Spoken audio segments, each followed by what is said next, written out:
റിച്ചുവിൻ്റെ മുടി മുറിക്കാൻ വേണ്ടിയിട്ട് പോവുകയാണേ. അപ്പോഴാണെങ്കിലേ രണ്ടുപേരുടെ മുടി നീണ്ടിട്ട് കണ്ണും മൂക്കും കാണാൻ വയ്യ. അതുപോലെ മുടി മുഖത്തേക്ക് കിടക്കുക. അങ്ങനെ രണ്ടുപേരെയും കൂട്ടി ഞങ്ങൾ ഇരുട്ടേക്ക് പോകുക. വേറെ കുറച്ച് ആവശ്യങ്ങളും കൂടി ഉണ്ട്. ചെരുപ്പൊക്കെ വാങ്ങിക്കണം. അങ്ങനെ ഞങ്ങൾ നേരെ ചെരുപ്പ് വാങ്ങിക്കാനാണ് പോയത്. അപ്പം രണ്ടുപേർക്കും ഇപ്പോഴത്തെ ട്രെൻഡിൽ പോകുന്ന ചെരുപ്പാണ് വേണമെന്നാണ് പറഞ്ഞത്. അങ്ങനെ ചെരുപ്പൊക്കെ വാങ്ങിക്കാൻ വേണ്ടി പോകുമ്പോൾ ചെരുപ്പ് മേടിക്കാൻ ചെന്ന് കഴിഞ്ഞാൽ ഞാനിതിങ്ങനെ ഓരോന്ന് നോക്കിക്കൊണ്ടിരിക്കും. മേടിച്ചൊന്നുമില്ല, പക്ഷേങ്കിൽ ഞാനിങ്ങനെ നോക്കും എല്ലാ ചെരുപ്പും. എന്നിട്ടത് അവർക്ക് ഇഷ്ടപ്പെട്ട ചെരുപ്പ് വാങ്ങിച്ച് ഞങ്ങൾ അവിടെ നിന്ന് ഇറങ്ങി നേരെ പോയത് പരാഗിലോട്ടാണ്. അപ്പോൾ 2 ചുരിദാറിൻ്റെ തുണിയൊക്കെ വാങ്ങിക്കണമായിരുന്നു. അങ്ങനെ അതെല്ലാം വാങ്ങിച്ചു. ഈ ഒരു കളറ് ചുരിദാറാണ് ഞാൻ വാങ്ങിച്ചിട്ടുണ്ടായിരുന്നത്.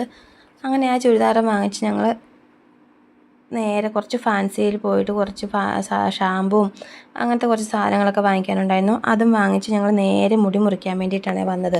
അപ്പോൾ 2 പേർക്കും അതാ മുടി മുറിക്കുന്നത് തീരെ ഇഷ്ടമല്ല. മുടി നീട്ടണം എന്നും പറഞ്ഞുകൊണ്ട് കുറേ നാളായി പറയുന്നു.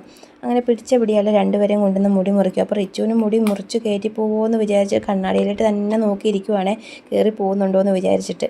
അങ്ങനെ ഞാൻ പറഞ്ഞു നന്നായി മുറിച്ചെടുത്തോ, ഇനി അങ്ങനെ നീട്ടി വെക്കണ്ടെന്നും പറഞ്ഞിട്ട്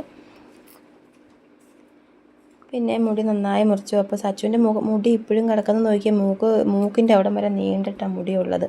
എന്നിട്ട് രണ്ടുപേരുടെ മുടിയൊക്കെ മുറിച്ച് ഇറങ്ങുമ്പോഴത്തേനും അത് പെരും മഴയും ഇടിയും. അങ്ങനെ ഞങ്ങൾ ഓടിപ്പോയിട്ട് വണ്ടിക്കകത്തോട്ട് കയറി. അങ്ങനെ നല്ല വിശപ്പുണ്ടായിരുന്നു. അതെല്ലാം കഴിഞ്ഞ് ഫുഡ് കഴിക്കാൻ വേണ്ടി പോയപ്പം ചേട്ടായിയും സച്ചുവും കൂടെ കുഴിമന്തിയും മേടിച്ചു. ഞാനാണെങ്കിൽ പൊറോട്ടയും ചിക്കൻ കറിയും, റിച്ചു ബിരിയാണിയും വാങ്ങിച്ചു.